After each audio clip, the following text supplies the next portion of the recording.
Hi guys, so today I'm going to be looking to use one of these nice little blacksmith models. I've got two of them. One of them's still in the box, quite unlike me. But I think this really powerful axe, I think I'm hoping to use in a similar style to how I did with the Tanshi I made, where I used the beater axe to sort of actuate the flipper way back in the day. But obviously this is a lot more powerful now, so hopefully we get a really decent flip out of it. And also I'm quite looking at the shape of blacksmith. It's sort of a backward wedge almost. So I want to try and make Firestorm, not using the pullback admittedly, because I kind of want to make a slightly larger one and just to accommodate in all this stuff. But yeah, hopefully that, because then it'll be actuating at the sort of furthest distance end rather than the sort of strengthy end where you need a bit more power. That was very technical stuff, so, you know, sorry if you didn't keep up there. Yes, anyway, so hopefully that should work quite well. And also Firestorm is one I've wanted to make for ages, and it's a front hinge flipper, which I haven't done before, and it's all just very exciting. Isn't it great? Okay, in order to sort of line this up and stuff, I now have to cut the axe head off. And obviously, same as when I did the beaters, I was like, that's a lot of money, which I'm just snipping into there. And plus, given what blacksmith is, I think we should have a little bit of fun with it first.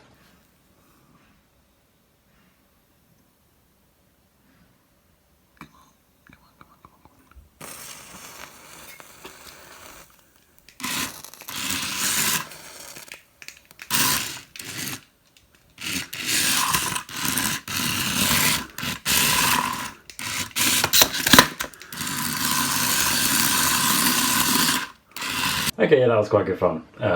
Yes, more fire needed than these, I agree.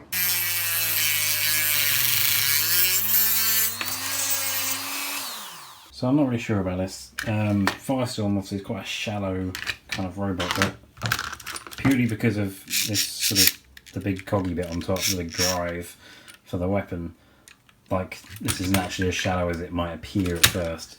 So I've sort of got my rough Firestormy shape there, but on the side it's quite, I don't know, it just seems a bit tall.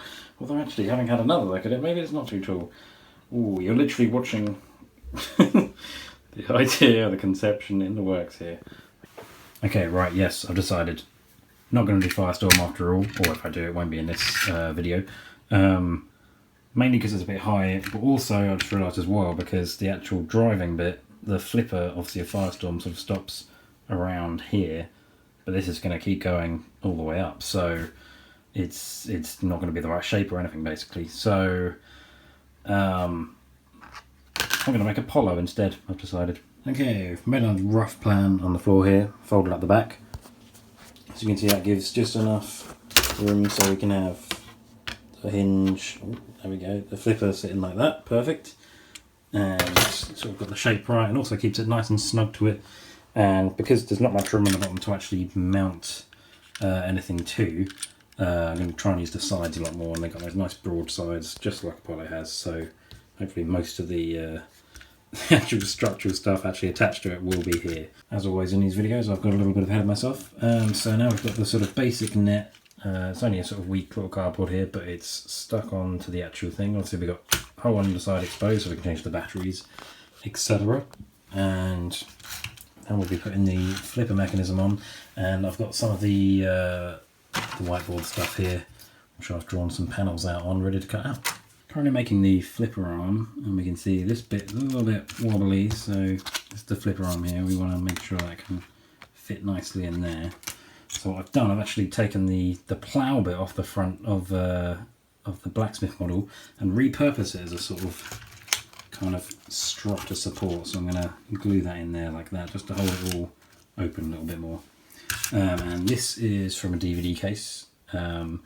And I've got a rough side here and a smooth side, so I'm thinking rough side to help go this side up, so I can stick the whiteboard panels to it, so that'll stick a bit better, and also the smooth side underneath will just add that little bit of smoothness rubbing under here.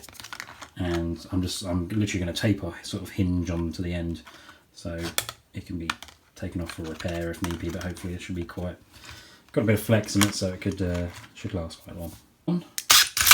And it seems to work quite well. I don't know if it will work as well when there's something on it, but we'll see.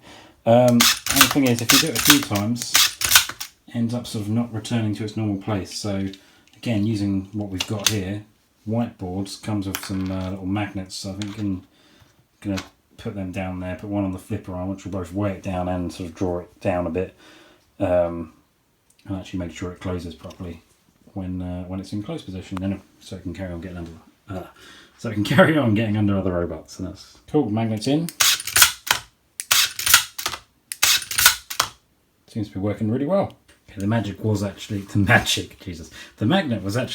hindering the self-writing slightly, so it now just about does. I'll be honest, I'm filming it now mainly because I think once I put a load of the whiteboard metal-y stuff on there, it might be just a little bit too much to self-write. Not really much I can do about that because I don't really. Well, if you watched Battle of the Builders 3, you'll see what happens when I make one of just cardboard with no actual armour. It gets absolutely shredded by Anthony. So yes, going to put some armour on it regardless. All the parts are now sort of being cut out and ready to put on, carded in. Unfortunately, black Sharpie doesn't go too well onto this stuff, but it's the best I've got, and I can always go back and just touch up. But I got bored of it currently, if I'm honest. Okay, here's the finished product. I'm pretty pleased with it. I think the proportions are a little bit off. It's very long. I don't think it's going to be as long as that. And it's like the front half maybe is in a different scale to the back half. But I'm pleased the flipper worked. I've just done a little test, and as suspected, with all the extra weight, it can't quite self-write now, which is a shame. But like I say, it kind of needed it to look more like Apollo, as it were.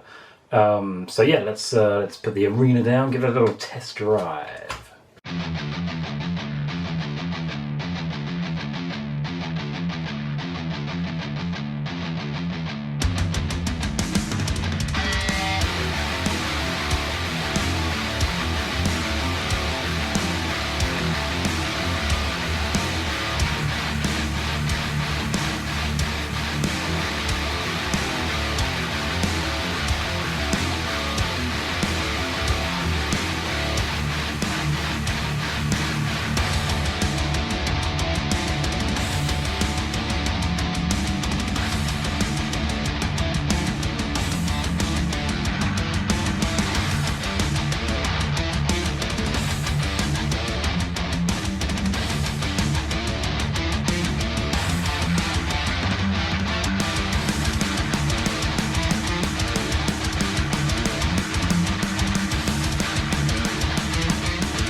Okay, so it's very fun to drive in a straight line. It doesn't turn very well, which is a shame. I guess like the driving wheels are right here at the back, and then obviously all the weight's kind of like, well, not all the weight, but the weight is on the front as well, so it's kind of like hanging forward.